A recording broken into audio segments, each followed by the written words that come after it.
إن الحمد لله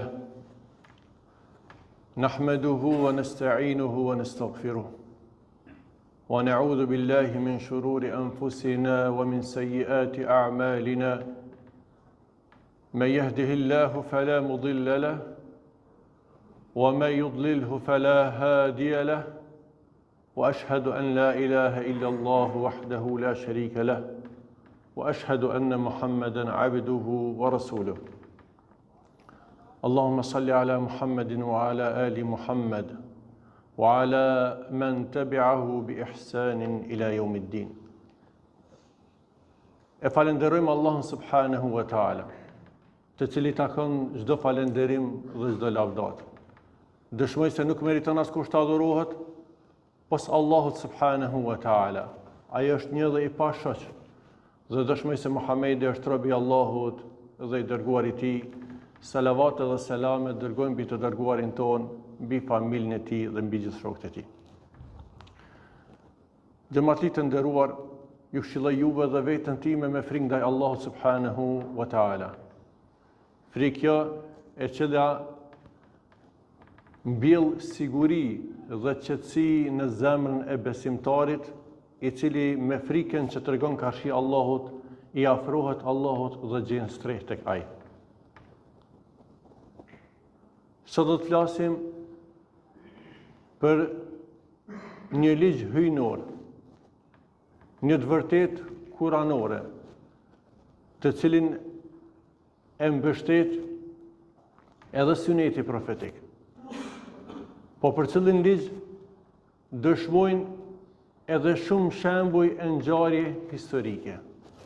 E ky ligj është se Allahu nuk largon një mirësi nga një popull, ose nuk zbret ndëshkim mbi atë popull, vetëm se për shkak të ndryshimit që ata kanë bërë në veten e tyre dhe në vendin e tyre. Pra kjo është ligji i prerë, që Allahu te bareke ve teala e largon begatin nga një popull ose disa njerëz vetëm atëherë kur ata bëhen shkaktar për më largu ajo begati, ose zbretajnë ndëshkim vetëm atëherë kur ata janë shkaktar që të zbretajnë ndëshkim i Allahut mbi ta.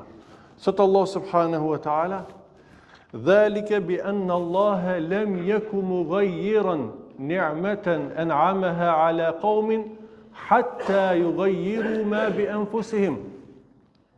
Sot Allah zotëll, kjo është kështu, pra kështu ndodh flet për këtë temë dhe largimin e begative.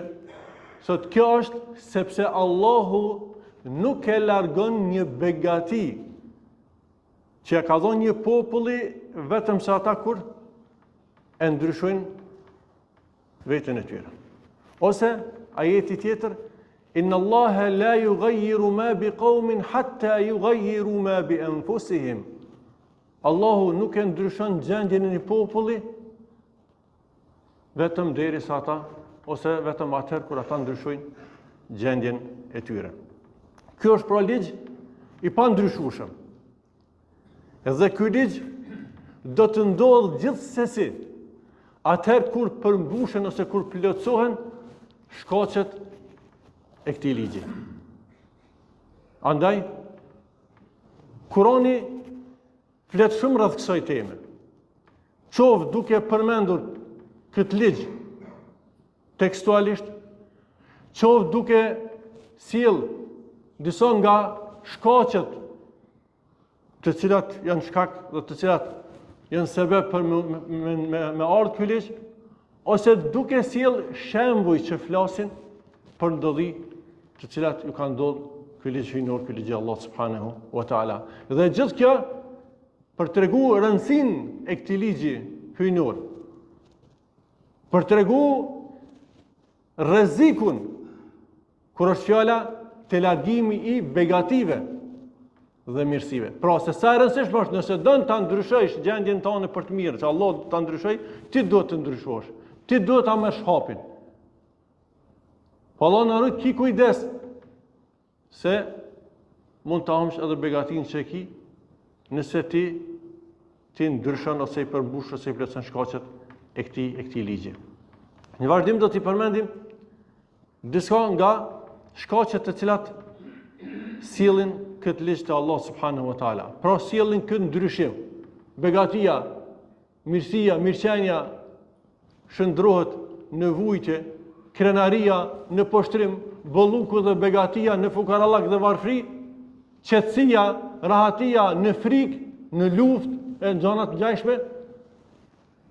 Shkaku i parë dhe më i rëndësishmi ose më i rrezikshmi është kufri. Me mohu Allah subhanahu wa taala. Me ju shmong rrugës të vërtet, rrugës Allahut, rrugës së drejtë. Allah subhanahu wa taala duke folur në Kur'an se si janë dëshku popujt më herët, që Allahu bita ka zbrit dënimin e tij për shkak se nuk besuan. Allah ja çoi begatin më të madhe pejgambert, ju zbriti libra duke i thirrë në rrugën e drejtë, e mohun të vërtetën, nuk e pranun. Atëherë patën këtë mundësi, patën këtë begati. Mirë pa Allah subhanahu wa taala e zbriti dënimin e tij mbi ta. Dhe pastaj thot: "Afa min ahli al-qura ay ya'tihum ba'suna laylan wa hum na'imun." Allah subhanahu a ndjen sigurt banorët e qyteteve që të mos ju vjen dënimi jon natën përderisa ata janë në gjumë? Pastaj vazhdon: "E ya'tihum ba'suna duhan wa hum yal'abun." Apo t'ju vjen dënimi jon ditën përderisa ata janë duke lujt? E fa aminu mekra Allah, a ndjen të sigurt nga plani Allahut, ose në këtë rast temën tonë nga ligji Allahut, kush ligji Allahut? Si ndjen sigurt nga kjo? Wala ya'manu makra Allah illa al-qawmul khasirun. Thot Allah azza wa jall. E nuk ndjen sigurt nga plani i Allahut, ose ky ndryshe quhet si një kurth ndaj atyre që bëjnë kurtha, thot vetë se popullet e cilët janë i humbur. Mas kësaj, shkaku i dytë pse ndodh ky ndryshim ose ky ligj, sidomos po flasim prap për ndryshimin nga gjendja e mirë në të keqe, është kur njerëzit nuk i sheh mirësitë e Allahut, nuk i dëshmon ato dhe është mos falënderues ose mirënjohës. Por nëse ti nuk je mirënjohës ndaj Allahut për begatin që na ka dhënë, Allah do ta merr. Ky është ligji, do ta ndrysh. Ti se ke njoft, ti se ke pranuar, ti si je mirënjohës ndaj saj, Allah do ta largon atë begatin. Allah subhanahu wa taala këto dëshmon shumë ajete kuranore, bile në Kuran ka sjell shembuj të shumtë dhe të ndryshëm. Prej tyre kem rastin e popullit Sebe. Një popull i cili kishte begati, kishte fruta, kishte bereqete, kishte gjitha siguri. Mirë po i mohun begatit Allahut, i mohun këto mirësi dhe Allah azza wa jall ndryshoi gjendjen e tyre. Ose Allah subhanahu wa taala i drejtohet sjell shembull popullin e vet Mekën. Sot Allah subhanahu wa taala وضرب الله مثلا قرية كانت آمنة مطمئنة. Allah ju sjell një shembull qytetin për Mekën, se ka fjalën për Mekën, i cili ishte qytet i sigurt, qytet i qetë. Yatiha rizquha ragadan min kulli makan. Furnizimet, begatit ishin të bollshme dhe ju vishin nga gjitha vendet e botës, nga gjitha vendet përreth.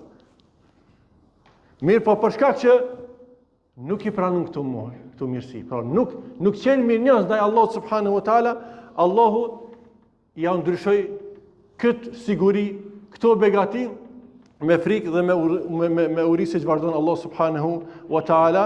Sot fa kafarat bi an'amillah, i mohun këto begati të Allahut, pra nuk kanë mohim në kuptimin e mos mirënjohjes, pra nuk kanë mirënjohës ndaj Allah subhanahu wa taala për këto begati dhe këto mirësi.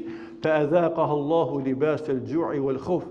Allah subhanahu wa taala zbriti mbi ta ndëshkimin, i boni të shjel dënimin e frikës dhe fukarallakut, varfnis, për shkak pro që i mohon këto begati. Shkaku i tretë, e që është për shkaqeve më të rrezikshme, është kur njerëzit nuk urdhërojnë të mirë edhe nuk ndalojnë nga keqja. Por çdo shoqëri vllazni ka njerëz që janë të këqij, ka njerëz që janë të primë për punë të këqija.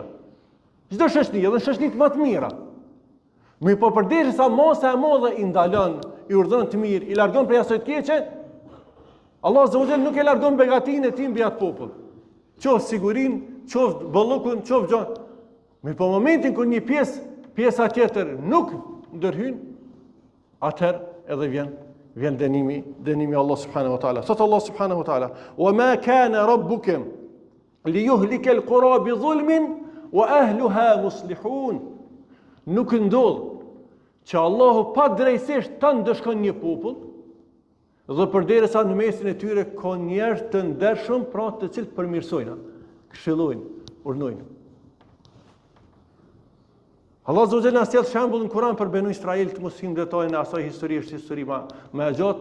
Mirë po, disa njerëz po bojnë një punë të keqe, ndaluar me shkelin ligjin e Allahut. Disa atje po këshillojnë, disa po heshtin. Pse këshillojnë sot një popull që janë prish, janë dalë pe udhës Zotit me fjalë kështu po thon popullore? Pse këshilloni? Këta që këshillojnë thonë: "Ma'dhiratan ila rabbikum wa la'allahum yattaqun." Sot kemi arsye para Allahut. Na të krim detyrën tonë. Edhe nështë i të rjeket vrejta, nështë ta morën mësim. Janë dy qëllime. Nëse edhe e dyta nuk plotësohet, e para plotësohet gjithçysh. Unë e pekry obligimin tim, po ndoshta edhe dikush prej tyre përmirësohet. Mirë po Allah flet vazhdim, kur Allahu ndeshkoi këtë popull, i shkatroi edhe ata që e bëshin atë shkelje, po edhe ata që nuk kundërshtuan. Dy parë. Kush pështun? Vetëm këta të cilët këshillojnë. Andaj përderisa populli këshillon ose njerëz këshillojnë, na shoqni këshillojmë njëri tjetrin. Dhe jemi ata që kemi gjana në dorë, atëherë mund ta ndalim keqen duke këshilluar të mirë, duke ndaluar nga keqja. Mund ta ndalim ato qoftë edhe me dorë, nëse ka njëri mundësi, nëse jo me dorë, bile me gjuhë duke këshilluar. Pastaj kemi edhe si shkak me ndjemallësinë, siç e kemi rastin e faraonit. Atje shtypjen që aboni Benu Israilve dhe përveç kufrit të tjerave, edhe kjo ke shkak siç e përmend Allahu në Kur'an, mëzot shumë hutbja që ndëshkoi Allah subhanahu wa taala. Pastaj shkaku i tjetër është çdo shkelje që i bëhet ligjeve të Allahut, çdo mosbindje që i bëhet urdhrave të Allahut. Atëherë Allah është shkak që begatit dhe mirësit të shuhen dhe ato të zaventësohen me vështirësi, me vujtje, me probleme. Andaj ju këshilloj vllazni juve dhe veten time, të bëjmë më shumë në kujdes ose të kemi kujdes më të madh që të këshillojmë njëri tjetrin. Që ta përmirësojmë vetveten në rand parë, pastaj edhe familjet tona dhe rrethin tonë. Mos të heshtemi se cila botën e vet dhe jetën e vet. O vllazni, nuk ka një lidhje të veçantë mes asnjë robi dhe Allahut. S'ka një lidhje të veçantë. Është vetëm një lidhje besimi dhe puna e mirë. S'ka tjetër. Andaj këtu duhet jetë gjithë kontributi jonë dhe puna jonë. Allah ka cilësu këtë ummet si ummetin më të mirë, veç për faktin që urdhën të mirë dhe ndalon nga keqja. Në momentin kur nuk është kjo, atëherë e hum drejtën e të qenit ummeti më i mirë. Kështu që kemi kujdes. Të keqen flasim për të keqen, ta ndalojmë të keqen. Se këtë siguri që ke, po nëse nuk di me rujtë, nëse na nuk bëhem shkak me enal, se cilën formën mësin që e ka, qof me dorë, s'munet me dorë, me gjuhë, s'munet dikon tjetër familjet vetë ose në rreth vetin, atëherë do të vjen e keqja. Këtë siguri që kem do të na vjen me frikë, me pasiguri. Këtë bollak që është do të ndrohet, ky unitet që është popull, që shumë po dojnë me përqohe, me ndohe, me bo kaose trazira, nëse na si shumis nuk jem ata që e nalim, kush ka me nal? Përpjekemi me ndalë në formën ligjore, formën e lejume, mirë po mos të heshtim. Po të përpjekëm që të keqen ta ndalim. Kjo është këshill dhe porosi. Fundit nëse njerëz nuk dojnë me bë këtë, atëherë mos harrojmë se ai është ligji i Allahut, i pa ndryshueshëm. Kështu që Allah na përmirësoj gjendjen tonë. Allah na bëj prej atyre që urdhëron të mirë dhe ndalojnë nga keqja, na bëj prej atyre që janë mirënjohës ndaj begative të Allah subhanahu wa taala, për begatin më të madhe këtë dinë që na ka dhënë Allah subhanahu wa taala, këtë fe, këtë udhëzim, me besu Allahun e vërtet dhe me ndjek rrugën e pejgamberit të fundit dhe gjithë pejgamberëve realisht para tij, që është rruga e njëjtë, rruga e kënaqësisë së Allahut, rruga e xhenetit, të mos ta humbë nga dora jonë. Po ta përcjellim, ta arrym me xhelozi, me fanatizëm, normal, parimi i kësaj ose baza e kësaj është njohja, dituria dhe puna e mirë, dhe pastaj ta trashëgojmë këtë brez pas brezi. Allahumma salli ala Muhammedin wa ala ali Muhammed kama sallaita ala Ibrahim wa ala ali Ibrahim innaka Hamidum Majid wa barik ala Muhammedin wa ala ali Muhammed kama barakta ala Ibrahim wa ala ali Ibrahim innaka Hamidum Majid. Inna Allaha ya'muru bil 'adli wal ihsani wa ita'i dhil qurba wa yanha 'anil fahsha'i wal munkari wal baghi ya'idhukum la'allakum tadhakkarun.